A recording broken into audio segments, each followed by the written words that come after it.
Couple of years back, I was begin to reactivating old Hotmail accounts and using them to log in into Facebook. Since this was in the heyday of chain mails with 100 or so accounts there, I had a huge backlog. Don't know why I did it. A combination of boredom and verism, I think, and lots of free time.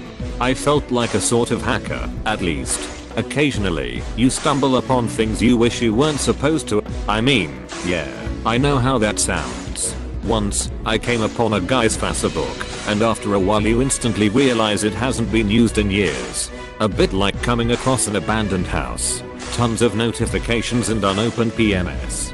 On the top of the list of those messages, it was a woman that kept trying to contact him.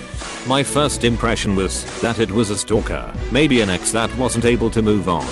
I really don't want to get into details, because even for me, it feels like I walked into an absolutely private matter, but it was mostly her talking about her day-to-day stuff, and occasionally begging him to come back. Sometimes it got real weird, with her telling him how she felt him in the wind. Turns out the guy was dead, and people have strange ways of coping. I left that habit behind. After that, Script Kiddie College me decided to play with a pen testing program against a govt website from the school network. The amount of network info and other metadata as well as actual documents it was pulling was scary, plus it was overheating my rig because of the processing power involved, and just overall I realized it was a shitty idea, so I killed it. I was hired to develop a payment processor for a unnamed large fast food brand. At this point, I had the ability to take out 100k a day into an offshore account. I would have done this by pulling a movie plot, like Heist. I was going to take 2% of all tax payments. I was thinking about it for a while, then the next day, someone I knew was busted for doing the same thing on a much smaller brand. At this point, I dipped out. I ended up working for the brand for a few more years without committing fraud. This was back in the day of AIM and chat rooms. Had a guy who I was watching in a chat room. I had sent him a message acting as a 14-year-old. Told him to download my naughty picture. He didn't. It was just a quick download that gave me access to the entire system.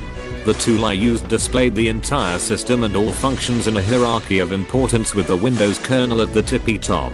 As soon as I was all set, I deleted his kernel.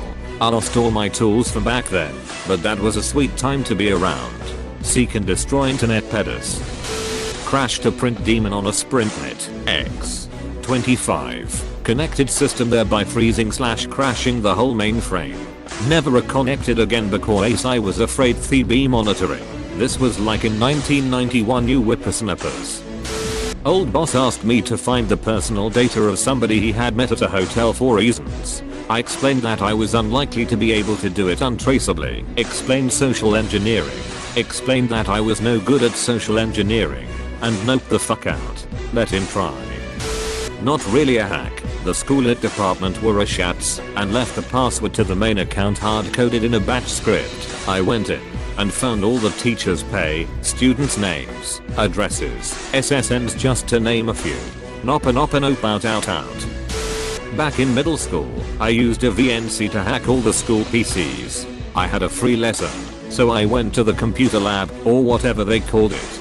I connected to the internet, ran Angry IP Scanner, great tool, by the way, and picked a random computer. Now for those non-hackers, a VNC basically allows you to connect to a different person's PC and control it/monitor it. As soon as I connected to this guy's computer, did I see porn all over the screen. Like that hardcore BDSM fisting shit, or whatever it's called. The reason why this is so weird is that everyone there was like 11/12/13/14, and all that NSFW stuff was never talked about in the school. When I was young, I got into hacking AOL for cool screen names. I met people who social engineered AOL. They would call up AOL and pretend their system, mail-in, was down and trick real employees into resetting stuff. I was on the converse call when they stole the owner of AOL account, other high figures, etc. Couple years later, we all were friends playing Halo and stuff together.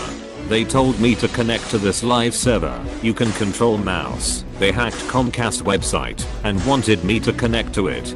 I had this weird gut feeling to ask what it was for once, and they told me. I said hell to the no. Also, these same people had a botnet channel I was in it back in the day, and an gov cybercrimes agent came in and told us to shut it down. I was like 14, so I was scared I was going to juvie. But now I work in sysadmin and have a good job, so I'm kind of thankful I wandered into that AOL chat back in day. It made me the person I am.